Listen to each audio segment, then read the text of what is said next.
Hello दोस्तों, class 12 physics subject में आपका स्वागत है। इसमें हम चैप्टर 1 विद्युत आवेश तथा क्षेत्र के एक इम्पोर्टेंट क्वेश्चन को करेंगे। आवेश संबंधी कूलम का नियम, यह एक इम्पोर्टेंट क्वेश्चन है दोस्तों। ये परीक्षा में बार बार पूछा जाता है। तो आवेश संबंधी कूलम में 2 नियम दिए थे, उसको हम लिख लेते हैं दोस्तों, फिर हम इसको समझेंगे।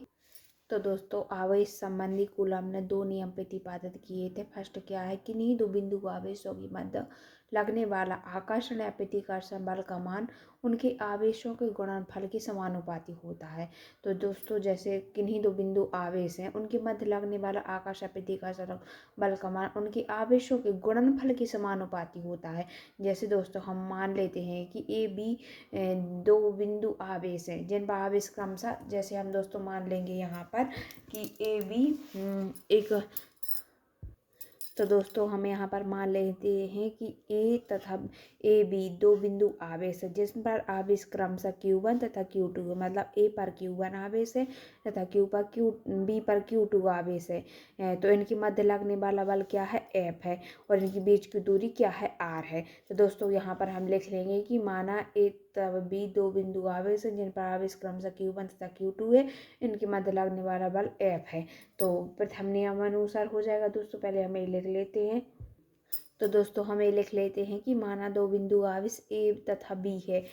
मान ए तथा बी 2 बिंदु आवेश माने प्रति, जिन पर आवेश क्रमशः, मतलब ए पर Q1 आवेश है तथा बी पर Q2 आवेश है, तथा इनके मध्य लगने वाला आकर्षण प्रतिकर्षण बल का मान का है, F है। तो निम्नानुसार क्या हो जाएगा दोस्तों। यहाँ पर पहला नियम क्या है कि दो बिंदु आवेशों के मध्य लगने वाला आकर्षण प्रतिकर्षण बल का मान उनके आवेशों के गुणनफल के समानुपाती होता है। तो यहाँ पर बल क्या है दोस्तों, F है। तो बल का मान उनके आवेशों के गुणनफल के, आवेश क्या है Q1 तथा Q2, उनके गुणनफल, मतलब गुणा है, आवेशों के गुणनफल के क्या होता है, समानुपाती होता है। तो यह प्रथम नियम अनुसार हो गया दोस्तों। इसको समीकरण 1 मान लेंगे। तो और आवेश संबंधी कूलम ने 2 नियम दिए थे, तो यह तो फर्स्ट नियम हो गया दोस्तों। अब हम दूसरे नियम को देखेंगे। दूसरा नियम क्या कहता है दोस्तों। तो दोस्तों दूसरा नियम क्या कहता है कि किन्हीं 2 बिंदु आवेशों के मध्य लगने वाला आकर्षण या प्रतिकर्षण बल का मान उनकी बीच की दूरी के वर्ग के व्युत्क्रमानुपाती होता है। मतलब ये दो बिंदु आवेश है, तो उनके मध्य लगने वाला बल का मान बीच की दूरी के वर्ग के व्युत्क्रमानुपाती होता है। तो दोस्तों हम मान लेते हैं कि माना 2 बिंदु आवेशों के बीच की दूरी क्या है, R है।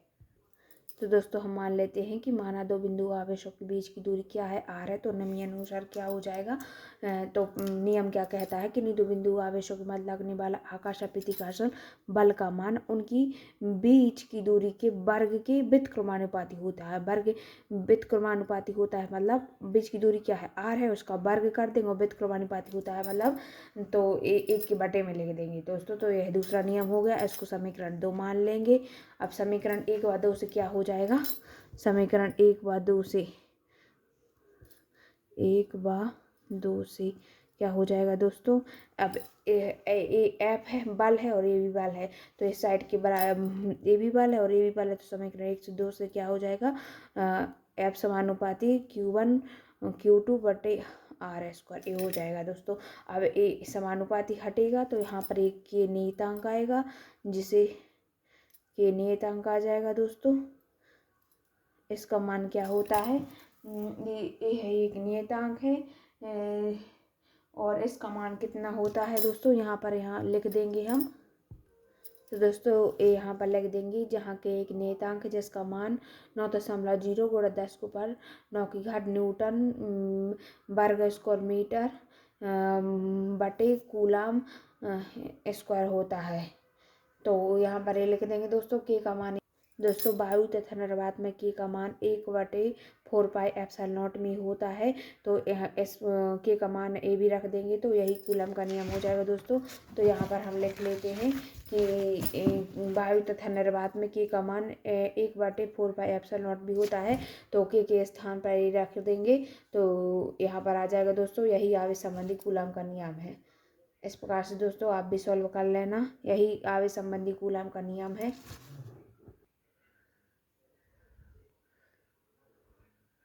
इसमें कूलम ने 2 नियम दिए थे दोस्तों, तो ये है। धन्यवाद दोस्तों, आप भी इसी प्रकार कर लेना।